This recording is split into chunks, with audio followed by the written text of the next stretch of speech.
The Renaissance in Florence was a golden age, a time when art bloomed, knowledge surged, and power was concentrated in the hands of one magnificent, terrifying family, the Medici. Their palaces glittered with gold, their influence stretched across Europe, and their legacy shaped the world. But behind the grandeur, beneath the polished marble and priceless frescoes, lay a darker truth. The Medici family, for all their brilliance, harbored secrets. Their lives were dramas of ambition, love, and betrayal, and their deaths were often as enigmatic as their rise to power. Some simply passed away from common illnesses of the time. Others met ends that defied easy explanation, leaving behind a chilling trail of questions that still haunt history's pages. These are not mere historical footnotes. These are stories of power, paranoia, and perplexing departures that have never truly been solved. Step into the opulent, shadowed world of the Medici, where even the most powerful could not escape the clutches of an uncertain fate.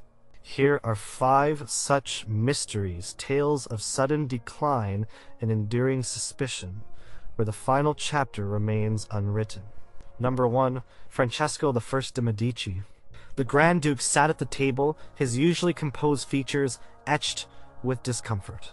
Around him, the luxurious Villa di Poggio a Caiano hummed with the sounds of a grand Medici feast, yet an uneasy silence seemed to cling to the air around him.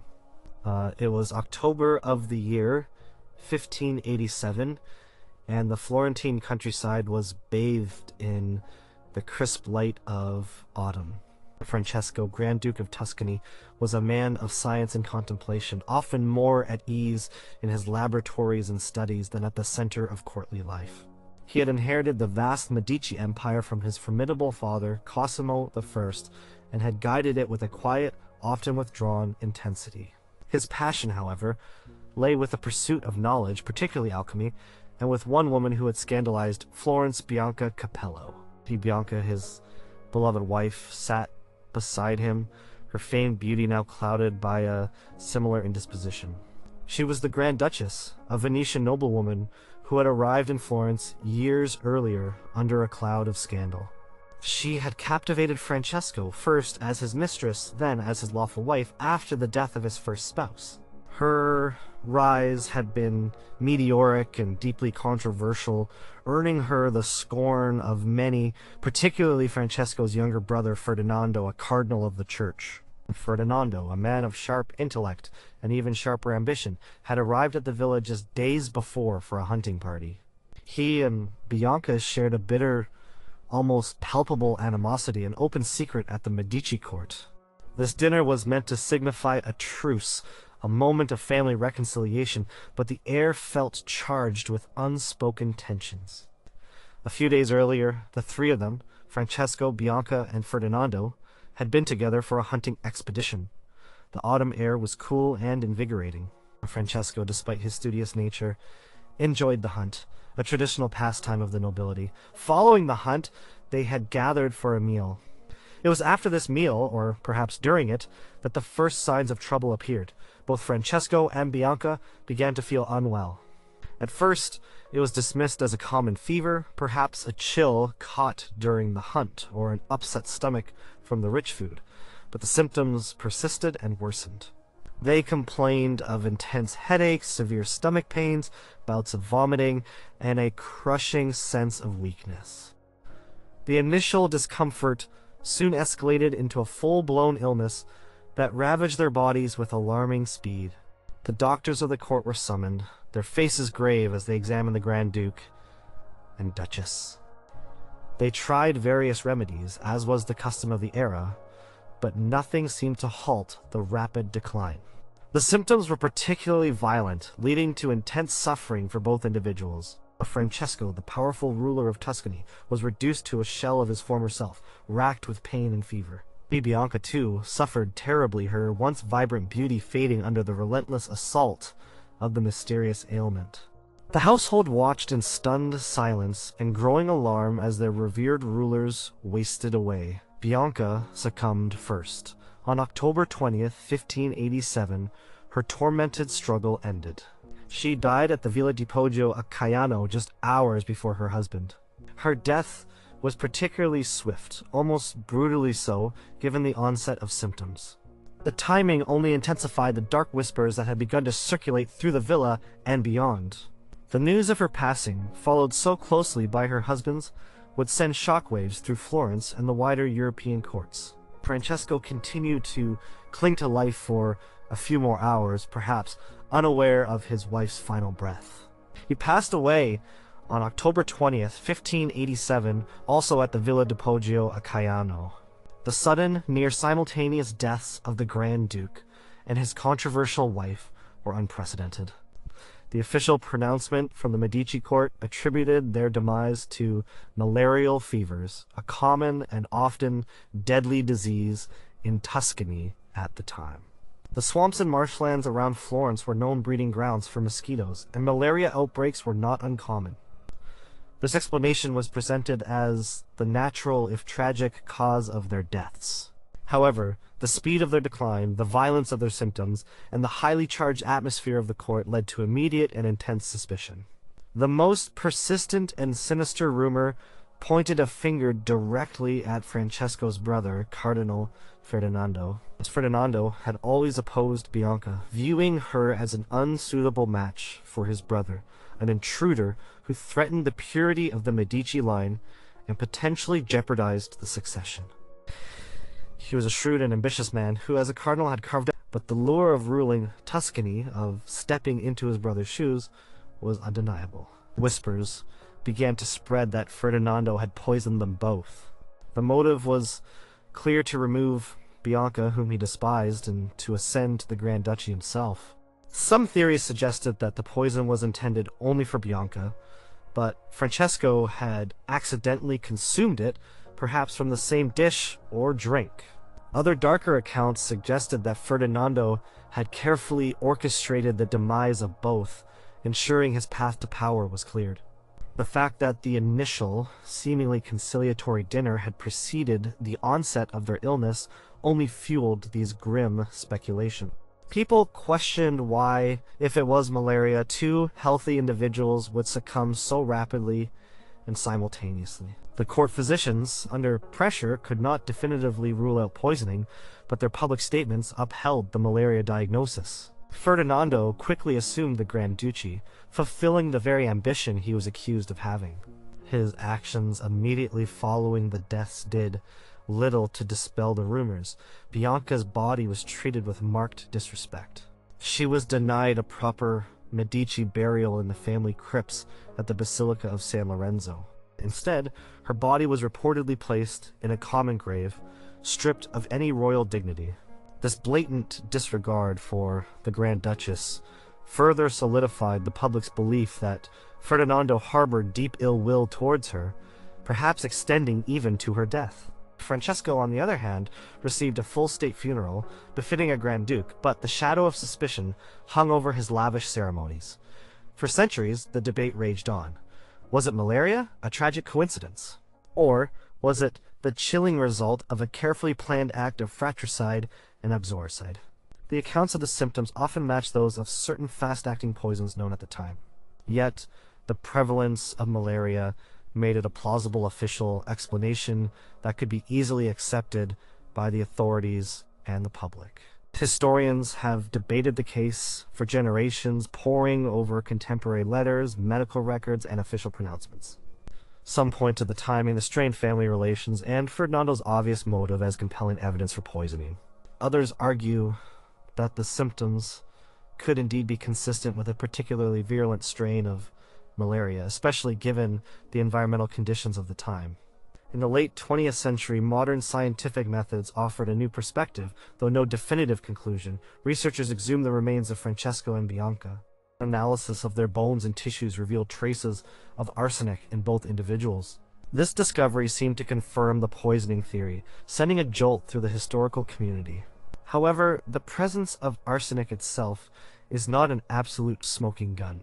Arsenic was sometimes used as a medicine in small doses, and its presence could potentially be attributed to other factors, although the levels found were certainly significant. Furthermore, other researchers have also found evidence of malaria parasites in the remains, suggesting that both conditions might have been present. The scientific findings, while offering new data, ultimately added another layer of complexity to an already tangled mystery, leaving the exact cause of their deaths still open to interpretation. The villa where they died, Poggio a Caiano, stands today, a beautiful monument to Renaissance grandeur and a silent witness to a tragedy that has never truly revealed its secrets. Number 2, Bianca Capello. The air in the Grand Villa was heavy with a silent dread. Bianca Capello, the Grand Duchess of Tuscany, lay in her bed, her breath coming in ragged gasps. Her beautiful face was pale, her eyes clouded with pain. Just a few days earlier, she had been at the height of her power, ruling alongside her beloved husband, Francesco I de Medici. Now, she was succumbing to a rapid, violent illness that defied the efforts of the court physicians.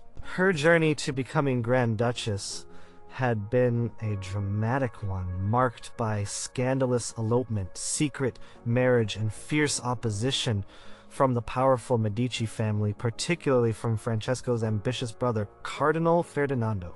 Bianca had arrived in Florence years prior as a young Venetian noblewoman, having eloped with a Florentine banker's clerk. Her beauty and wit quickly drew the attention of Francesco, then the heir to the Grand Duchy. Their passionate affair became one of the most talked about scandals of the age. After the death of Francesco's first wife, Joanna of Austria, Bianca finally achieved her dream. She became Francesco's lawful wife, and, with his ascension, the Grand Duchess. But her triumph was bitter for many. The Florentine nobility resented her outsider status and her scandalous past. Most fiercely, Cardinal Ferdinando, who had spent years in Rome building his ecclesiastical power, saw Bianca as a grave threat to the Medici line and its future. He detested her, viewing her as an adventurer who had ensnared his brother. The animosity between Bianca and Ferdinando was a festering wound in the heart of the Medici court, a constant source of tension and whispered intrigue. The fateful autumn of 1587 had brought Francesco, Bianca, and Ferdinando together at the hunting lodge, the Villa di Poggio a Caiano, a magnificent Medici residence in the Tuscan countryside. Ostensibly, it was a family gathering for a hunting trip, an attempt by Francesco to bridge the chasm between his wife and his brother. A grand dinner was held, attended by the three principal figures. The atmosphere must have been strained, despite the veneer of hospitality. It was after this dinner, or perhaps during the preceding days of their stay at the villa, that the first signs of illness appeared. Bianca began to feel unwell, complaining of a fever, intense stomach pains, and violent episodes of vomiting. The symptoms were sudden and severe, progressing with alarming speed. The court doctors, accustomed to treating a variety of ailments, were baffled by the intensity and rapid onset of her illness. They administered the usual remedies of the era, but nothing seemed to alleviate her suffering. The illness was relentless, draining her vitality, and within days she was gravely ill. Her husband, Francesco, was also exhibiting similar symptoms, though his decline seemed to be slightly slower than hers. The household was gripped by a growing sense of panic and foreboding as both their rulers lay ill. On October 20th, 1587, Bianca Capello breathed her last. She died at the Villa di Poggio a Caiano, mere hours before her beloved husband Francesco. Her death was rapid, a quick and agonizing end to a life that had been anything but quiet. The fact that she died so close in time to Francesco, and after a period of intense rivalry with Ferdinando, ignited a firestorm of suspicion that quickly spread beyond the walls of the villa and throughout Florence.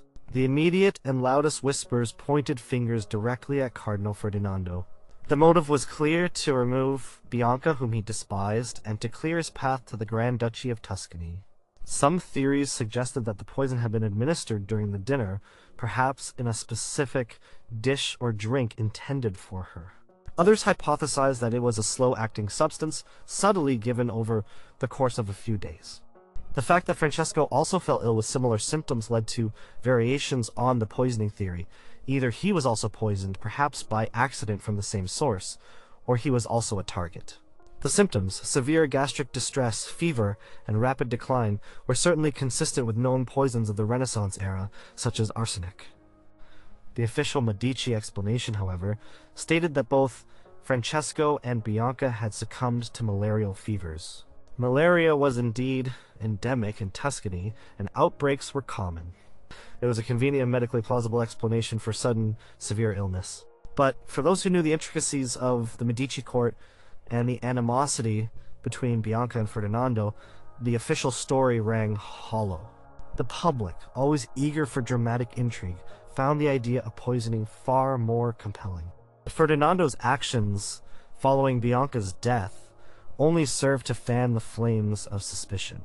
He wasted no time in asserting his authority as the new Grand Duke. More strikingly, Bianca was denied a proper burial befitting a Grand Duchess.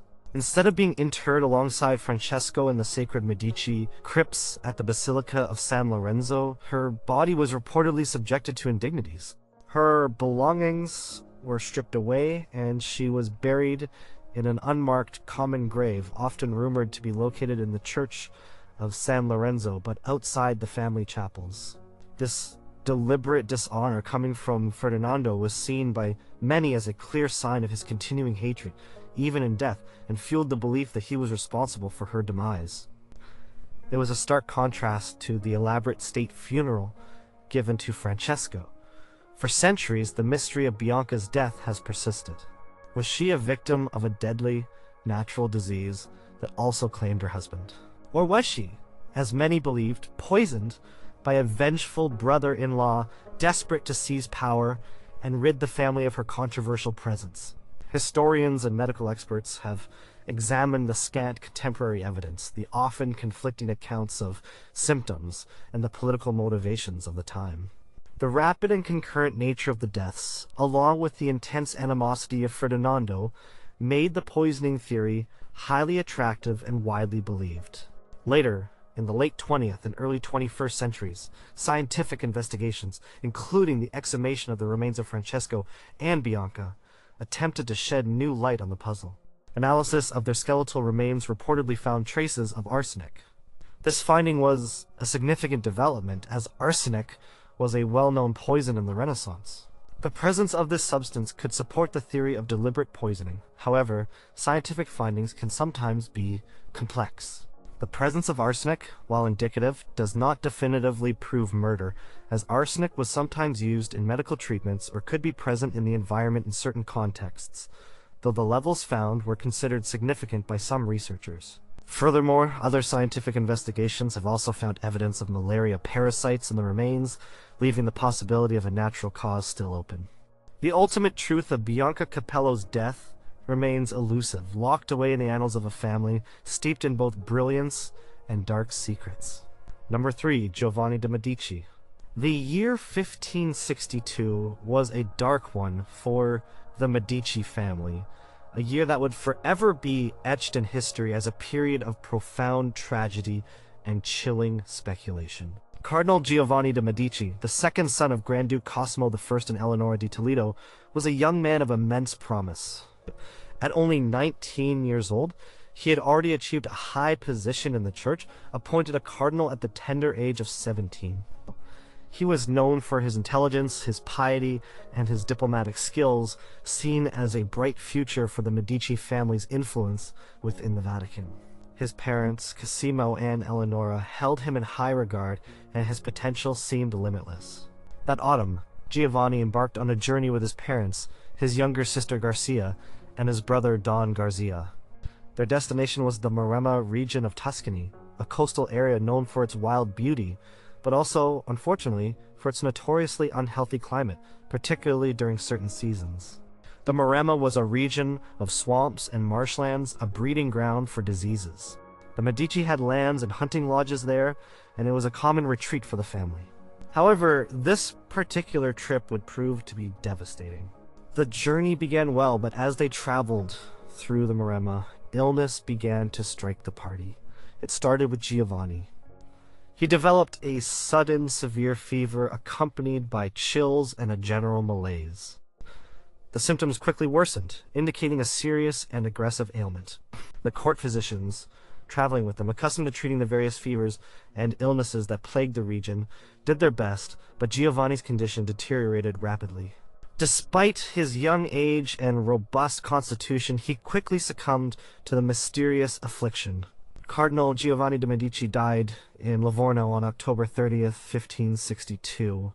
Now, his death, so sudden and unexpected for a young man of his standing, sent a profound shock through the Medici family. But the tragedy did not end there. His younger sister Garcia also fell gravely ill soon after, and his mother, Eleonora di Toledo, was also struggling with a similar illness. The simultaneous nature of these illnesses, particularly for Giovanni and Garcia, who were so young, immediately raised questions, despite the official pronouncement of a naturally occurring disease. The official cause of death for Giovanni and soon for Garcia and Eleonora was given as malarial fever, or malignant fever as it was often called in the period. Malaria was, without a doubt, a common and deadly scourge in Renaissance Italy, especially in marshy areas like the Maremma. The symptoms of malaria, high fevers, chills, and weakness, could indeed be severe and rapidly fatal, particularly for those with weakened immune systems or children. So, the official explanation had a plausible medical basis. However, almost immediately dark rumors began to circulate, whispers that defied the official narrative. The most persistent and sensational rumor involved Giovanni's brother Don Garzia. It was whispered in the Florentine courts and streets that Giovanni and Garzia had a violent quarrel during the trip. Some versions of the story claimed that Garzia, perhaps in a fit of rage or jealousy, had drawn a dagger and fatally wounded Giovanni. In this version, Cosimo I, their father, upon discovering what had happened, was so enraged by the fratricide that he in turn killed Don Garzia with his own hands. The story then posited that Giovanni, already gravely injured by his brother, then also died. This dramatic narrative painted a picture of a family consumed by internal violence, a stark contrast to the outward image of harmony and power that the Medici cultivated. Other versions of the rumor suggested that Giovanni had perhaps provoked Garzia, or that the dispute was less physical and more verbal, but still ended in violence. Regardless of the specific details, the core of the rumor involved Garzia being responsible for Giovanni's initial injury or illness, and Cosimo then taking drastic action against Garzia. The official story of malaria was, in these whispers, a convenient cover-up, a way for the powerful Grand Duke to hide a terrible family secret and protect the Medici name from scandal. The fact that Garzia himself would die shortly after Giovanni, though officially of malaria as well, only fueled these suspicions. The reality of the Medici court was one of intense pressure, high stakes, and ruthless ambition. The Grand Duke Cosimo I was a man who ruled with an iron fist, capable of great love for his family, but also capable of swift and brutal action when he felt his authority or family honor was threatened. The sudden loss of 3 family members, 2 of them young and promising, in such quick succession, was a blow that few families could endure without question. The fact that the bodies of Giovanni, Garcia, and Eleonora were transported back to Florence and buried relatively quickly, with perhaps less public display than might be expected for such prominent figures, also contributed to the ongoing questions. The full details of their illness and immediate death were closely guarded by the Medici court, leaving ample room for speculation and the weaving of intricate, tragic narratives. For centuries, historians have grappled with the mystery of Giovanni's death. Was it truly a natural death from malaria, an unfortunate but common occurrence in the marshy regions of Italy? Or was it the result of a darker family drama, a tragic consequence of sibling rivalry, and a father's desperate attempt to conceal a terrible truth? The lack of definitive evidence beyond the official reports leaves the question open. While scientific advances in later centuries allowed for the identification of malaria parasites in some remains of the Medici, providing some support for the official narrative, the sensational nature of the fratricide rumor has never fully dissipated. Giovanni de' Medici's death remains one of the enduring mysteries of the Medici family, a chilling reminder that even within the most powerful families, secrets can fester and whispers can last for centuries. Number 4. Garcia de' Medici. The sorrow that engulfed the Medici court in the autumn of 1562 was almost unbearable. Hot on the heels of the sudden death of her elder brother, Cardinal Giovanni, the young Garcia de' Medici, only a child of 14, also fell gravely ill. And Garcia was the 5th daughter of Grand Duke Cosimo I and Eleonora di Toledo, a vibrant and promising girl who had been raised in the opulence and strict formality of the Medici court. She was her mother's favorite, cherished for her beauty and sweet disposition. Her young life, like that of her brother Giovanni, seemed destined for a future of power and influence. Garcia had accompanied her parents, Cosimo and Eleonora, and her brothers, Giovanni and Don Garzia, on the ill-fated journey to the Maremma region of Tuscany. This coastal area, while beautiful, was known for its marshlands and humid climate, which were often breeding grounds for disease. The Medici family had several hunting lodges and estates in the area, and it was a common practice for them to spend time there, particularly during the hunting season. However, this particular trip proved to be a harbinger of profound grief for the ducal family. After her brother Giovanni suddenly succumbed to a rapid illness, Garcia also began to show similar symptoms. She developed a high fever, chills, and weakness, symptoms that mirrored those that had claimed Giovanni's life just days before. The physicians attending the ducal family were already strained by Giovanni's unexpected demise. Now, they were faced with another young, vital member of the family rapidly declining. Despite their efforts and the desperate prayers of her parents, Garcia's condition worsened with alarming speed. She was a child, and her young body struggled to fight off the aggressive illness. Garcia de' Medici died in Pisa, where the family had retreated after Giovanni's death on December 6, 1562. Her death, so soon after her brother's, plunged the Medici family into an even deeper abyss of despair. Eleonora di Toledo, her mother, was particularly devastated, already battling her own illness, a similar fever that had begun to plague her. The loss of 2 promising children within such a short span of time was an unimaginable tragedy for the Grand Duke and Duchess. The official explanation, consistent with Giovanni's death, was that Garcia had also succumbed to malarial fever.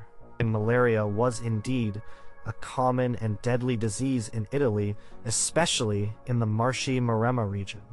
Its symptoms, including high fevers, chills, and rapid decline, were well known and it claimed many lives, particularly among the young and vulnerable. The court physicians likely attributed the deaths to the prevailing health conditions of the region, and this became the publicly accepted narrative. However, just as with Giovanni, Garcia's death became intertwined with the dark rumors that began to circulate around the Medici court. The most shocking and persistent whisper involved her father, Cosimo I. According to these grim tales, Garcia had witnessed the fatal quarrel between her brothers, Giovanni and Don Garzia. In the most dramatic versions of this rumor, Garcia had perhaps fatally wounded Giovanni, and Garcia, a young child, had been an accidental witness to this horrific act of fratricide.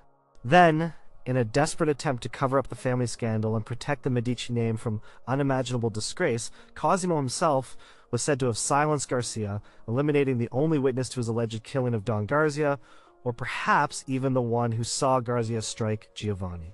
This shocking narrative painted Cosimo, known for his ruthless grip on power, as a man capable of unspeakable acts, even against his own children, to preserve his dynasty. Other, less sensational, but equally dark, rumors suggested that Garcia's death was simply a tragic consequence of the same mysterious illness that claimed Giovanni and then her mother. But the intensity of the rumors involving Cosimo was fueled by his reputation as a formidable and sometimes terrifying ruler, a man who would stop at nothing to maintain his authority and the honor of his family. The fact that Don Garcia, her brother, also died shortly after, again officially from malaria, only deepened the mystery and provided more fodder for the whispered tales of murder and cover-up within the ducal household. The true circumstances of Garcia's death remain shrouded in layers of historical conjecture and official pronouncements. Was she simply another victim of the devastating malaria that swept through the Maremma, an unfortunate casualty of the poor health conditions of the era? Or was her death, as the rumor suggested, a darker story, a tragic consequence of an unspeakable act of violence within the Medici family, covered up by the Grand Duke himself? The lack of independent witnesses and the strict control of information by the Medici court made it impossible for contemporaries to discern the truth. The official records stood, attributing her demise to natural causes, but the haunting whispers of foul play never truly faded. For centuries, historians have debated these conflicting narratives. While modern scientific analyses have found evidence of malaria in some Medici remains, confirming the presence of the disease in the family at the time, this does not entirely rule out the possibility of foul play, especially given the various symptoms and the context of the deaths. The story of Garcia de' Medici, the young child who died so suddenly alongside her brother and mother, remains a poignant and unresolved chapter in the long, complex history of the Medici family, a reminder of the shadows that lurked even within their gilded palaces. Number 5, Eleonora di Toledo. The year 1562 was truly cursed for the Medici family. It began with the promising autumn trip to the Maremma, a region that would soon become synonymous with heartbreak and whispers of unspeakable acts. Eleonora di Toledo, Duchess of Florence and wife of Grand Duke Cosimo I, was a formidable and influential figure. She was of noble Spanish birth, a woman of immense wealth, piety, and an iron will. She had brought not only vast riches and political connections to the Medici, but also a sense of order and a strong moral compass to the Florentine court. She was a loving and protective mother to her many children, often seen as the gentle counterpoint to Cosimo's stern authority, though she possessed her own significant political acumen. Her influence was subtle but profound, deeply shaping the early years of the Florentine duchy. In the autumn of 1562, Eleonora embarked on a journey with her husband Cosimo and two of their beloved children, Cardinal Giovanni and the young Garcia. They traveled through the Maremma, heading towards Livorno and then Pisa. The Maremma, a coastal area of Tuscany, was known for its beautiful but often unhealthy marshlands, particularly susceptible to outbreaks of fever and disease. The Medici owned vast estates there, and it was a customary retreat for hunting and leisure. However, this particular trip would prove to be a devastating turning point for the ducal family. During their stay in the Maremma, tragedy began to unfold with terrifying speed. First, her son Cardinal Giovanni, a promising young man of 19, fell gravely ill with a sudden, violent fever. Despite the best efforts of the court physicians, he rapidly succumbed, dying in Livorno on October 30th, 1562. Eleonora, already weakened by an emerging illness of her own, was consumed by grief. Then, her young daughter Garcia, only 14 years old, also developed similar symptoms and quickly followed her brother, dying in Pisa on December 6, 1562.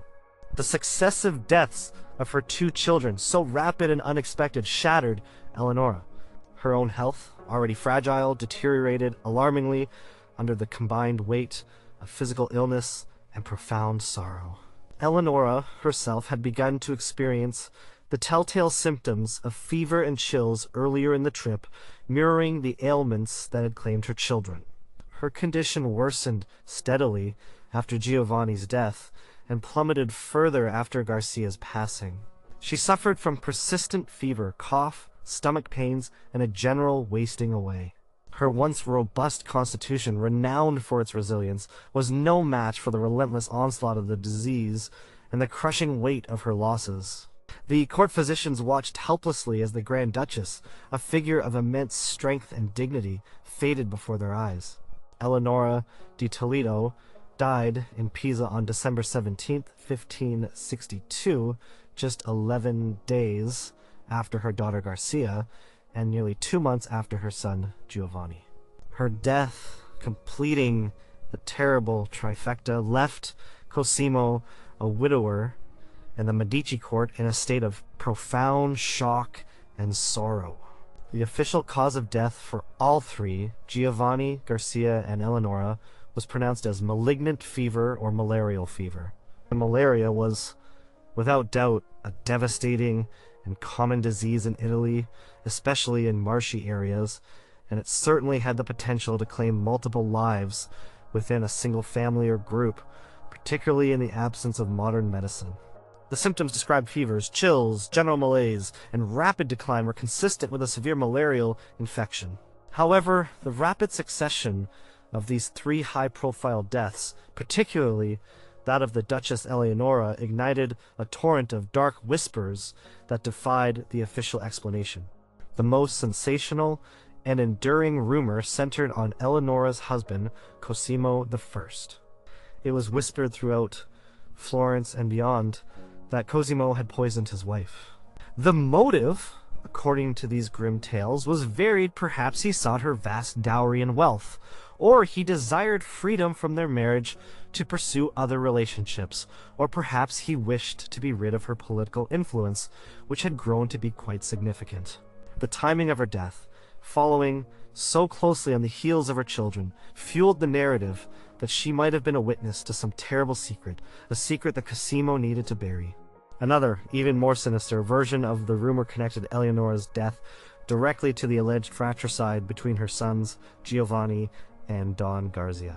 According to this theory, Giovanni had been killed by his brother Garzia, and Cosimo had then killed Garzia in a fit of rage or to cover up the crime. Eleonora, it was speculated, either succumbed to grief and shock after witnessing these horrors, or she was poisoned by Cosimo because she knew too much about the true circumstances of her sons' deaths. These horrific rumors painted a picture of a ducal family consumed by violence and deceit, a far cry from the pious and powerful image they projected to the world. The fact that Cosimo married again, and relatively quickly, also added fuel to the fire of suspicion for some, suggesting he had indeed wanted to be free. However, a powerful ruler was expected to remarry for dynastic reasons. The lack of detailed public autopsies for any of the three, and the speed of their burials, also contributed to the mystery.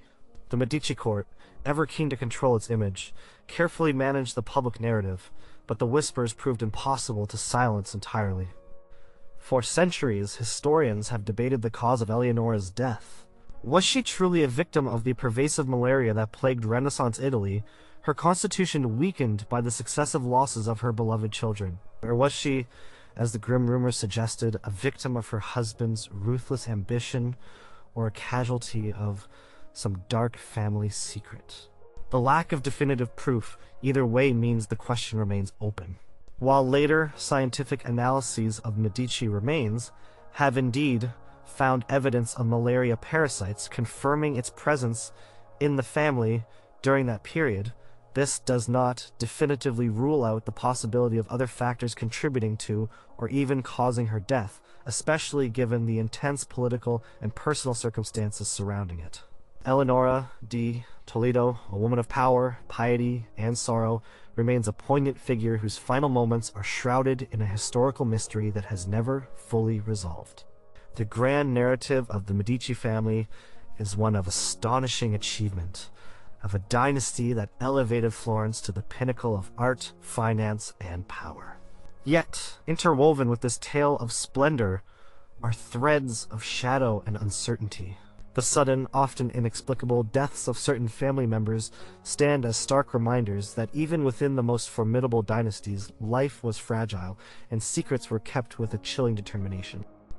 From the suspected fratricide and paternal vengeance that clouded the deaths of Giovanni and Garcia de' Medici, to the profound grief and lingering questions surrounding their mother Eleonora di Toledo, and finally, the dramatic concurrent demise of Grand Duke Francesco I and his controversial wife Bianca Capello, these stories continued to baffle and intrigue. Were they victims of the unseen hand of disease, a common and deadly enemy in an age without modern medicine? Or were they pawns in a much darker game of power, ambition, and ruthless elimination, their fates sealed by poison or internal conflict? The official narratives, often crafted to preserve the family's image, spoke of natural causes. Yet, the persistent whispers, the contemporary letters, and the later scientific probes have offered glimpses into possibilities far more sinister. No definitive conclusions have ever been reached. The evidence remains tantalizing, sometimes contradictory, always open to interpretation. The opulent palaces still stand, the art they commissioned still inspires awe, but the ghosts of these unsolved mysteries linger in the quiet corners of history, leaving us to wonder about the true cost of power and the secrets buried beneath the glittering facade of the most powerful family of the Renaissance.